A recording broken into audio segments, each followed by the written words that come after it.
Nagbabalik po ang Good Morning Kapatid, lalong umiinit ang mga eksena sa nalalapit pong pagtatapos ng hit Kapatid series na Pira-Pirasong Paraiso. At para po pag-usapan yan at marami pang iba ay makakasama po natin si Hilary. Ito ang girl crush ko. I always ask you, remember baby? I used to message you pa. Elise Hoson, good morning kapatid! Good morning, everybody! Welcome you. Suking. Kasi may regular na. Yes. Gusto mo yung chikahan natin dito. Parang, uy, ano na, kamusta? Parehan na lang. Catch up na lang. Pero hanggang ngayon, hindi pa rin ako makapaniwalang may anak ka na. Diba? Very lucky, Makoy. Gusto mo yun? May Boy shout out. Makoy. Kasi mas nauna kong friend si Makoy. Yes. Magkasama kami sa Block D. Pero, okay, ngayon, Hilary is coming to an end. No? As an actor, medyo mahirap yan. Yes, yes. Alam ko yung feeling niyan. Lalo, minahal kayo ng mga manonood. And I'm sure minahal mo rin siya along with your sisters in the show. How was it like for you na patapos na to and moving forward, ano yung mga i-expect namin na nabago kay Elise? We stopped shooting na December pa lang ate. Pero parang hindi, back then hindi pa nagsisink in. Natapos na, end na. Pero ngayon na last 3 days and we already did our finale MediaCon. Lahat finale tapos na. Yung mga promos for it, last push na lang ngayon. Parang dun pa lang nafe-feel na ang hirap bumaklas dun sa lahat, sa character, sa mga kasamahan. I'm really gonna miss the show. I know. Can I just say, even the production team, which we have here, Javon, of course, and Kuya Ron, were always with you during the promos. I love them so much. I work with them many times over, and I can assure you, bukod sa mamimiss mo mga artista, pati crew at staff. Yes. That's Pero right. iba rin yung dynamics nyo. Pag yung nakakakwentuhan namin yung ibang yung kasama sa cast, lalo na yung girls, lagi nilang sinasabi, iba yung bonding experience ninyo as a group. So, paano nagbago yung dynamics from yung first day up to the last day? And kamusta kayo ngayon na nag-last taping na kayo nung December? Yung bond with the girls, actually with all the cast and everybody we worked with, sobrang, at first kasi kapaan pa kayo. Pero as the show progressed, parang ngayon, isa sila sa pinaka malaking blessing for 2023. Kasi yung sama na nabuo namin, sobrang really like, we were super bonded. And wala talagang, I don't know if maniniwala kayo kasi lahat sinasabi, showbiz, wala kasi kami talaga. Sino naman nagsasabi? Hindi, kasi di ba lagi Grabe nilang, naman yung mga salita. lagi nilang gustong may malaman na ano bang issue dyan. Like behind the cam. And then, Pero saka wala intense talaga. kasi yung mga scenes Yes, nyo, no? yes. Kaya feeling ko, normal yon. But, ang ganda. At saka kasi ako sa kanya, gandang-ganda ako talaga. Oo naman. Look at her face, oh. Alam mo, curious ako. Kayo ba, pagka gumagawa kayo ng serye, napapanood nyo ba yan ahead of time? Or sabay-sabay tayong nanonood, mga viewers, at saka kayo, ganun din?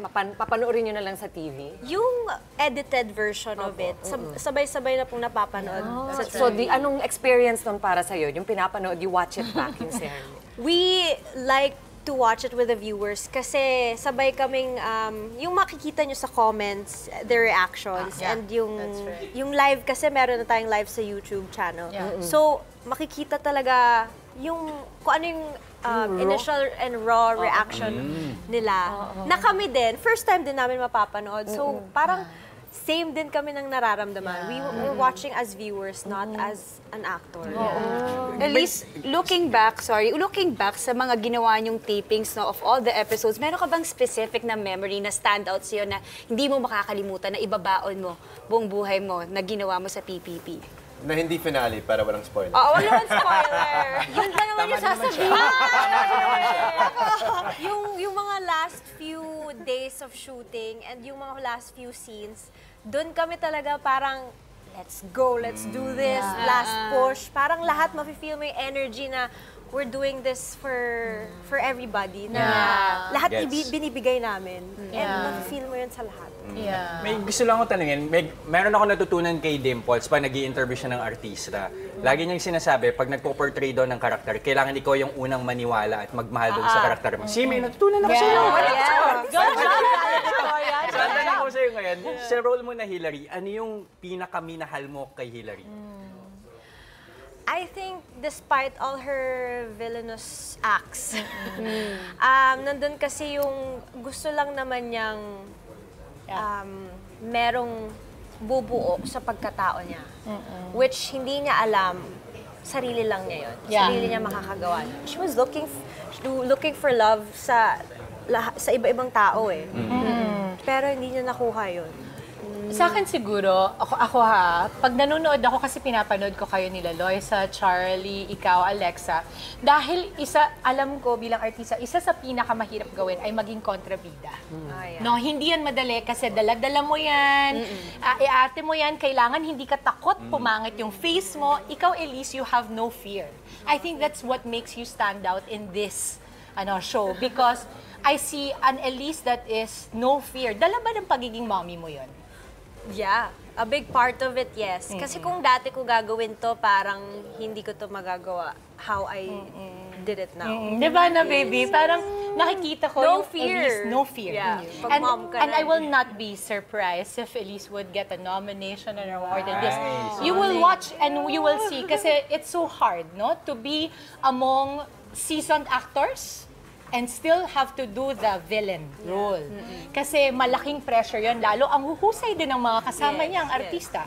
Pero Elise did a really good job Ganun here. pala yun, ano? So may impact yung iyong pagiging nanay kay Hillary. Ano naman ang impact ni Hillary sa iyong pagiging nanay? Sana hindi. Sana hindi mo hindi mo hahalimawin. Kasi nakita mo yung mukha niya kay Loisa, parang nakakainin na niya yung Sana Loisa. hindi yun. Hillary to Elise, the impact would probably be how she loves naman. Deeply. Yes, deeply. And yun, no fear. Yun din. Nice. Oh, wow. Galing, galing.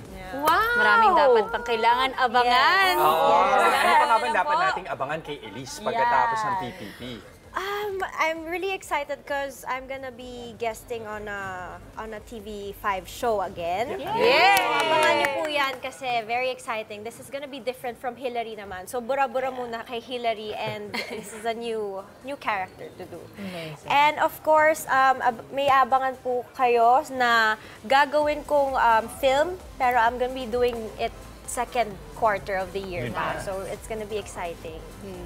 Okay. More Elise, blessings. more blessings. Super grateful. Good for you 2024 and 2023. Imbitahan mo na silang lahat, mga kapatid natin, to watch. Yes, mga kapatid, gusto ko po syempre magpasalamat sa lahat ng sumuporta at sumubaybay sa Pira-Pirasong Paraiso. Kapit lang po kayo dahil simula pa lang sinamahan niyo kami, buuin ang mga kwento ng natila puro kasinungalingan. Pero ngayon, sa huling 3 hapon, sigurado kaming kaabang-abang ang mangyayari sa bawat karakter at dapat wala kayong palagpasin para buo pa ang storya. Handog po sa inyo ng TV5 at ABS-CBN Studios ang isang dreamscape production sa direksyon ni Direk Raymond Ocampo at Direk Roderick Lindayag. Abangan ang Pira-Pirasong Paraiso, ang huling laro, weekdays 2:30 p.m. and Saturdays 3 p.m. dito sa TV5. Maraming salamat po mga kapatid.